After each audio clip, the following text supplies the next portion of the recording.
तो NCERT solution series में आपका फिर से स्वागत है। आज हम कर रहे हैं एक्सरसाइज 3.1 का क्वेश्चन नंबर 3। तो हमारे पास क्वेश्चन क्या है? क्वेश्चन है on comparing the ratios a1 by a2, b1 by b2 and c1 by c2, find out whether the following pairs of linear equations are consistent or inconsistent। अभी ये दो terms आई हैं, consistent और inconsistent. पहले तो इनका मतलब समझ लो। कंसिस्टेंट मतलब कोई भी एक सोल्यूशन मिलेगा तुम्हें, मतलब तुम जो इन दोनों इक्वेशन को सॉल्व करोगे, किसी भी दो लीनियर इक्वेशन को सॉल्व करोगे तो उनका सोल्यूशन तुम्हें मिलेगा। सोल्यूशन इन द सेंस कहीं ना कहीं एक आध बार कट कर रहा होगा, एक ना एक जगह तो कट कर रहा होगा। तो हमने तीन तरीके की कंडीशन देखी थी। एक कंडीशन देखी थी जिसमें वो एक जगह इंटरसेक्ट कर रहा था, इंटरसेक्टिंग इंटरसेक्टिंग और दूसरा हमने देखा था पैरेलल, और लास्ट में हमने देखा था ओवरलैपिंग। तो किस जगह पे कट कर रहा है? पहली बार तो इस जगह पे कट कर रहा है, मतलब इंटरसेक्टिंग कंडीशन में कट कर रहा है, और दूसरा कट कर रहा है एक ओवरलैपिंग कंडीशन में। बस यही दोनों केस होते हैं जिसमें ये सोल्यूशन क्या होता है, कंसिस्टेंट बोले जाता है, कंसिस्टेंट बोला जाता है।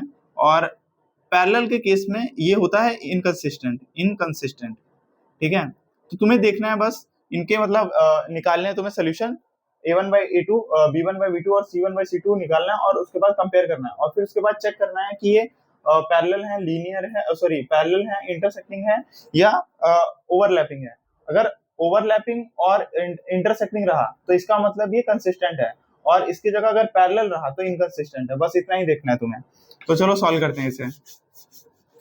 तो हमारे पास ये दोनों इक्वेशन है। सबसे पहले a1 equal to 3, a2 equal to 2, b1 equal to 2, b2 equal to -3 and c1 equal to 5, c2 equal to 7। कैसे? हमें बस कोफिशिएंट कंपेयर करने हैं। बस a1 मतलब x का coefficient in first equation, a2 मतलब x का कोफिशिएंट इन सेकंड इक्वेशन, इसी तरह b1 b2 c1 c2। अब a1 by a2 निकालो। a1 by a2 कितना है? 3/2। फिर अब b1 बाय b2 निकालो। b1 कितना है? 2 अपॉन -3।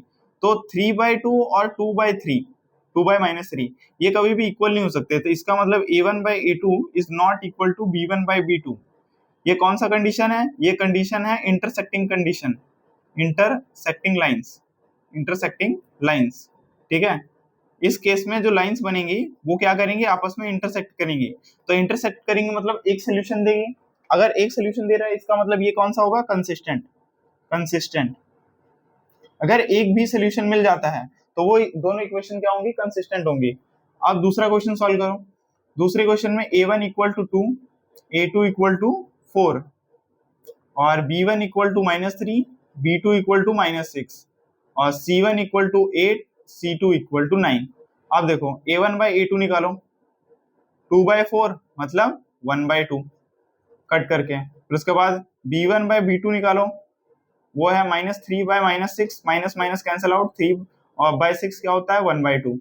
तो ये हो गया a1 बाय a2 और b1 बाय b2 दोनों 1/2 आ गया। पर c1 बाय c2 देखो, c1 बाय c2 8/9 है, जो कि कैंसिल आउट नहीं हो सकते। इसका मतलब a1 by a2 equal to b1 by b2 but not equal to c1 by c2।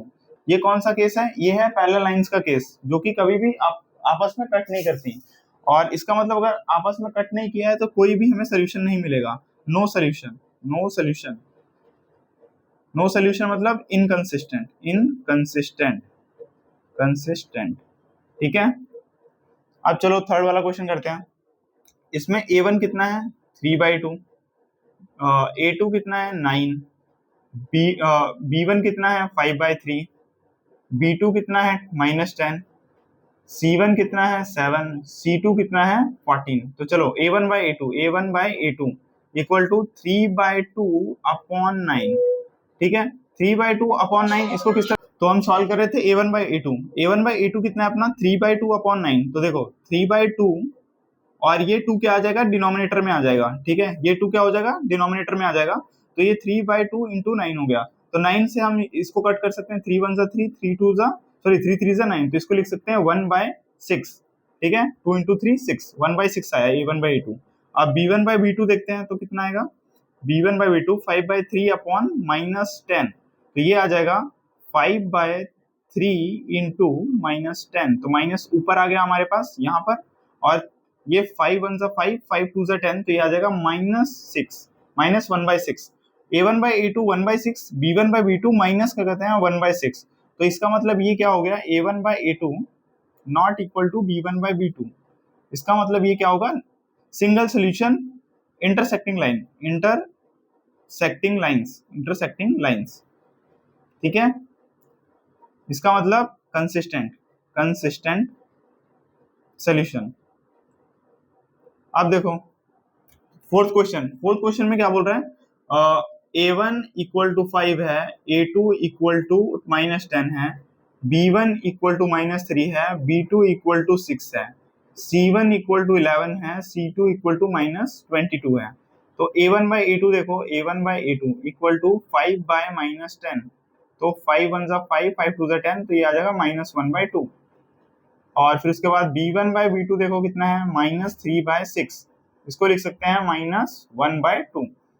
अब C1 by C2 देखो, ये कितना है 11 by -22, 11 1 जा 11, 11 2 जा 22, तो -1/2। तो A1 by A2, B1 by B2, C1 by C2 तीनों कितने आ रहे हैं -1/2। इसका मतलब क्या है, ये A1 by A2 equal to B1 by B2 equal to C1 by C2। ये कौन सा केस होता है, ये केस होता है ओवरलैपिंग का केस, मतलब इनफाइनाइट सोल्यूशन। ये हो गया इनफाइनाइट सोल्यूशन, और इस केस में हमें क्या मिलेगा, कंसिस्टेंट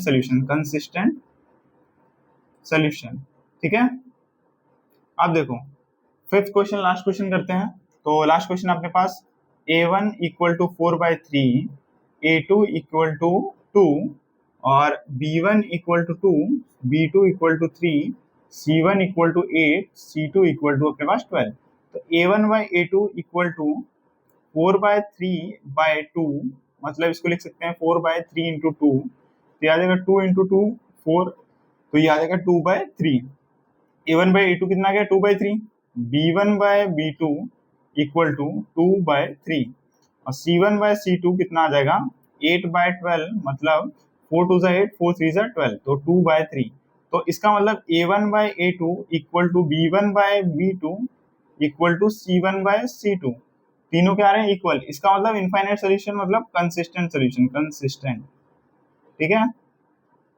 तो इसका मतलब फर्स्ट क्वेश्चन हमारा जो था, फर्स्ट वाला, ये कंसिस्टेंट निकला, ये इनकंसिस्टेंट निकला, ये कंसिस्टेंट था, ये भी कंसिस्टेंट था, ये भी कंसिस्टेंट था।